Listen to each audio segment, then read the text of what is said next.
রব্বুল আলামিন, পৃথিবীর কোনো মানুষ আমার গুনাহ সম্পর্কে জানে না, তুমি আমার গুনাহ সম্পর্কে জানো। আমি এমন গুনাহ করেছি আমার বিবি জানে না, বিবি গুনাহ করেছে আমি জানি না। আল্লাহ তুমি সব কিচ্ছু জানো, হে আমার প্রভু তুমি আমাকে মাফ করে দাও। আমার আল্লাহ বলে, তারপরও যদি তোমাদেরকে আমি মাফ না করি, তারপরও বান্দা তোমরা আমার রহমতের দরজা থেকে ফিরে যাইও না।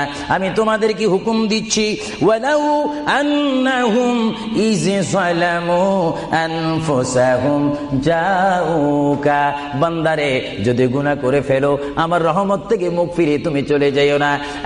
বান্দা, আকাশ পরিমাণ যদি গুনাহ করো, পাতাল পরিমাণ যদি গুনাহ করো, সাগরের পানি পরিমাণ যদি গুনাহ করো, পাহাড় তুলনায় যদি তুমি গুনাহ করো, আমার দরবার থেকে তুমি নিরাশ হইও না।